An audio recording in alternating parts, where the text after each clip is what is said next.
Okay, settle it down. I want you to tuck your right elbow into your hip as you ask for canter. Don't pull, just tuck. Okay, ready, go. There you go. Okay, guys, I'm going to say this. When you're teaching horse riding, teaching a feeling is really, really, really hard. It's easy to teach, like put your leg here, do this, do that, half halt, blah, blah, blah, blah, blah. But to teach an actual feeling is nigh on impossible. And you can explain it the best way you can. But until the person actually feels it for themselves, makes that emotional sort of heart connection to that feeling, and then the brain understands that feeling and gets a picture of a feeling somehow, that is when it sort of connects, and then you can recreate that feeling when you know what it's supposed to feel like. Anyway, I will see you at the yard for the lesson.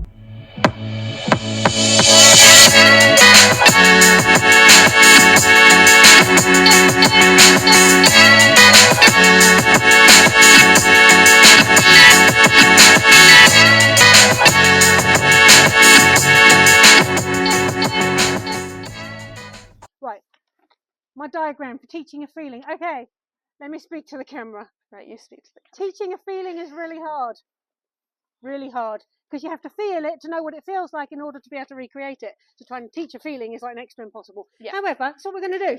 This is the best way, and I'm going to insert a photo of this, which I have already taken about now.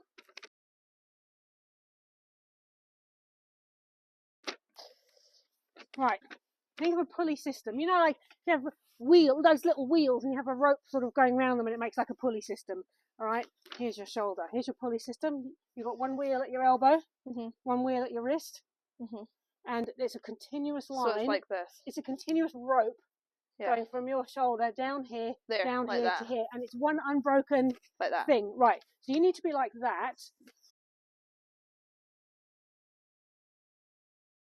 And if your hand is forward, what you want is your want like that, enough, elbows bent, like that.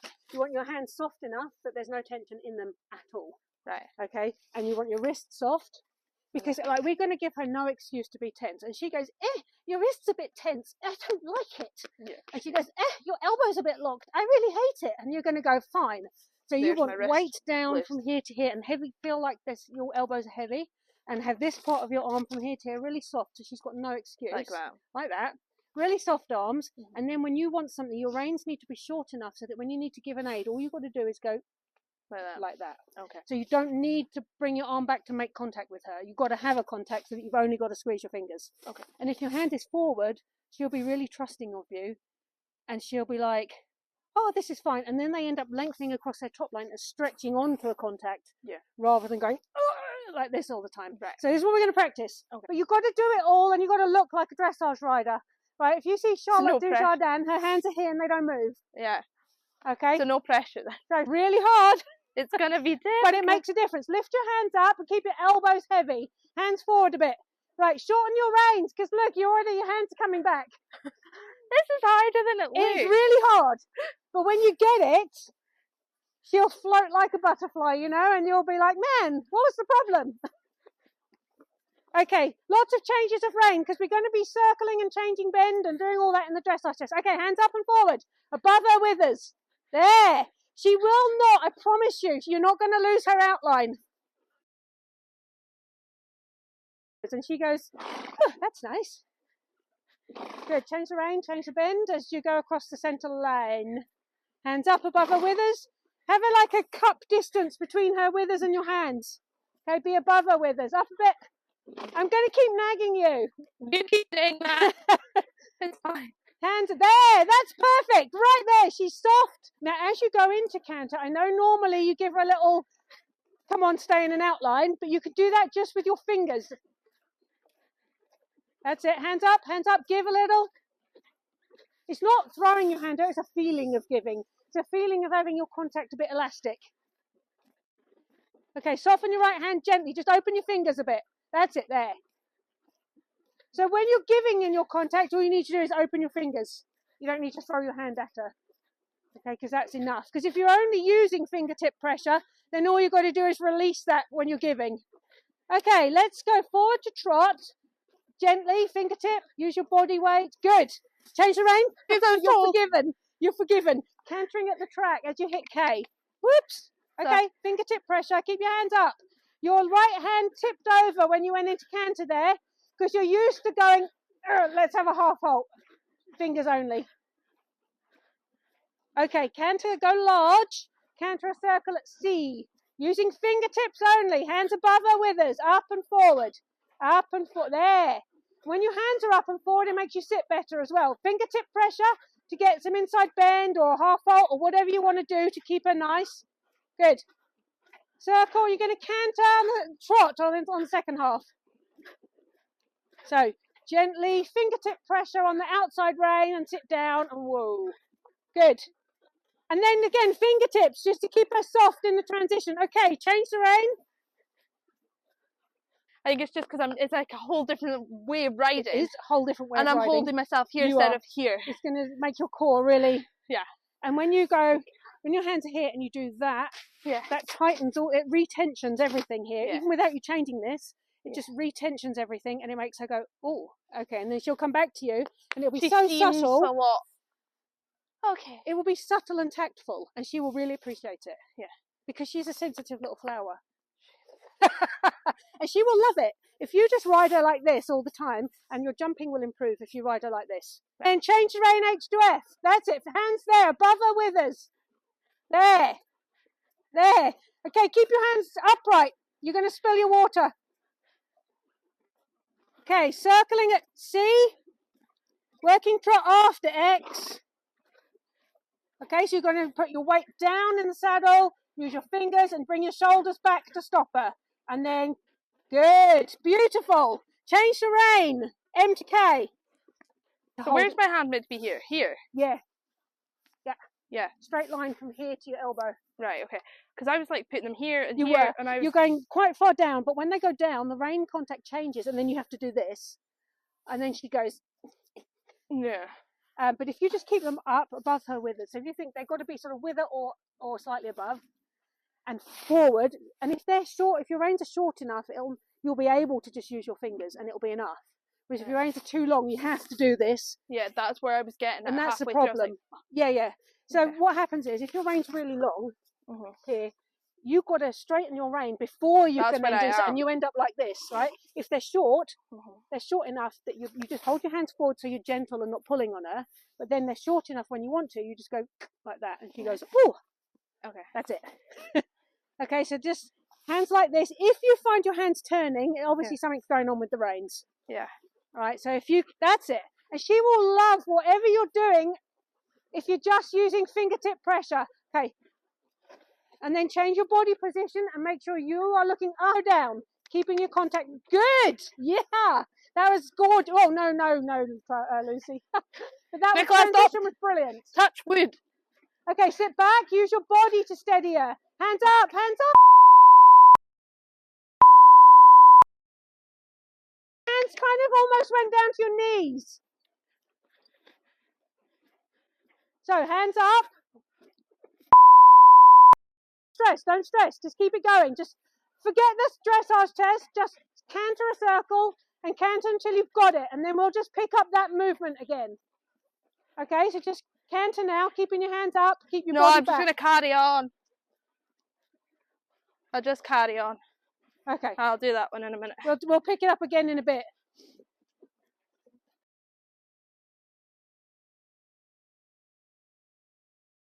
Hands up, and there. Okay, so you just keep that contact and she has to work into it. And only use fingertips. There, much better. You've got to work on that on the left rein. I know she's harder on the left. And sit down, use your body weight to trot. Good, and now she's balanced. Brilliant. I'm going to do it. Because as soon as you do that, she goes, ooh. Yeah. And then you get the tension. Just like trying to teach myself how to ride again. It is. Because you get, like, when I trained, you get told, well, one place I taught at yelled at me if I ever moved my hands from this position. And then the next place was like, you've got to get that horse in an outline. And you immediately go, what? Okay, and you do that. But it doesn't work long term, and it just makes tension longer term. Yeah. Because I was explaining the whole bit action to you the other day. I'm going to do it on camera. So this is like single jointed, so when you pull on it, it pulls on the corners of there, pulls on the gums, squeezes in on their mouth as well, and then the nutcracker thing squeezes their tongue, and then the joint sticks in the roof of their mouth. That's what that does. And if you've got all your body weight behind her, and you go, why isn't she going calmly? It'll be like, well, because you've probably got about 100 kilos of pulling strength on one little bar across her mouth. And so they go, I just can't. Exactly. So you've got to learn to ride like that, and then your aids will become feather light, and then you will be able to do everything. That looks pretty, Chloe. I know I do, thanks. It looks lovely.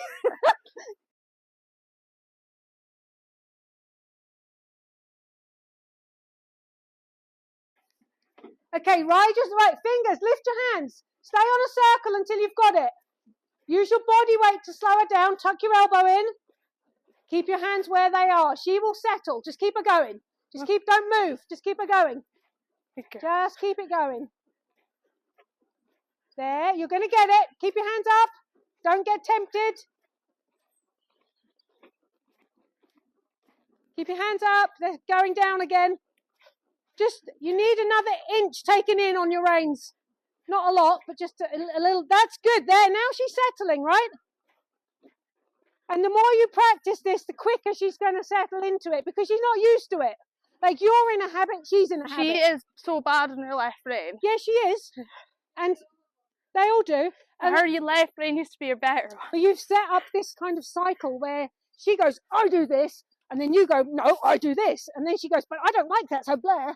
Whereas you've got to set a whole new cycle up. Okay, so just go into canter when you're ready. Canter a circle. I'm going to do the movement in the tail. Okay.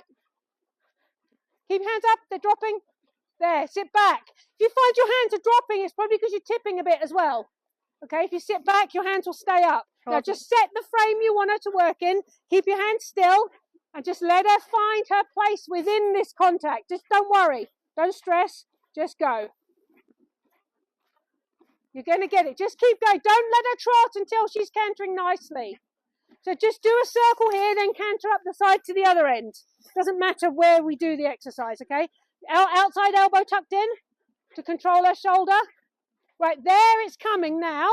So let's do it up the side as if you're doing the exercise from here. Up the side, canter a circle, and then into don't move. Stay very still. Your life depends on it, and her softness depends on it. Okay, good. Keep going. Keep going. Sit back if you need a different contact. Look around. Outside elbow in. Oh, you're going large. Okay. Outside elbow in. Tuck it in. You can use that to hold her. You don't need to put tension in your hand. Just bring your elbow back and keep your lower arm soft. Look around. Outside elbow in. Hands up. Good. Good. Good. Right, canter up the side again. May as well keep going until it's... Oops. That was a lot better. Your cups. Squeeze with... That's good. It made you sit up there as well. You just lifted. Okay. Can you just do that again? Just trot. Okay, settle it down. I want you to tuck your right elbow into your hip as you ask for canter. Don't pull, just tuck. Okay? Ready, go. There you go. Okay, keep those hands up and forward and sit back if you need to make more of a contact. There. Hold with your outside arm. Oh, elbow only. Then soften her with your left fingers. It's definitely a more forward canter than you've been getting. It's very nice. Outside elbow tucked in to stop her over bending. Okay. That was better. So, I'm going to explain this really quickly. This single jointed bit is very thin. Anyway, when you pull on it, it closes. And as it closes, it pulls on the corners of the horse's mouth. It pushes on the bars of the horse's mouth, the gums. It presses in on the horse's face, around the mouth area there. And then it squeezes. That squeezes the tongue. Get rid of that. It's not going to work. Okay, so then that squeezes in on the tongue, and then because of the angle of it, it pushes into the horse's, into their palate on the roof of their mouth there, and it digs in. So the point is, any bit is just a lump of metal or plastic or whatever it is these days, and can be kind if the rider's hands are kind. But any bit is cruel in the wrong hands. So people think, oh, the snaffle is really the softest, mildest bit, but actually it's not that mild. It digs in all sorts of places and does funny things. But with kind hands, it's still a kind bit.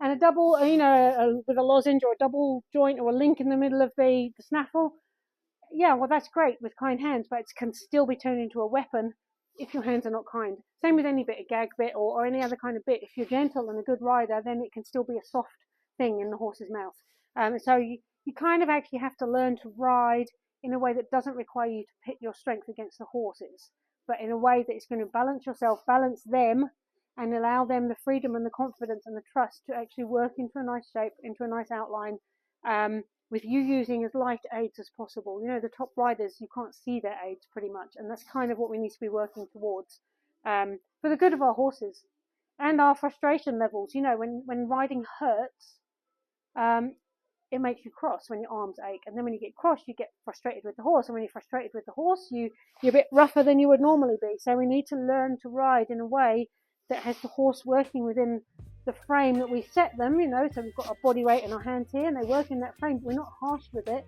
We can be really gentle with it, and just then use fingertip pressure to get a response from the horse. So that is it for now. So I hope you enjoyed the video, and I will see you for the next one. Bye.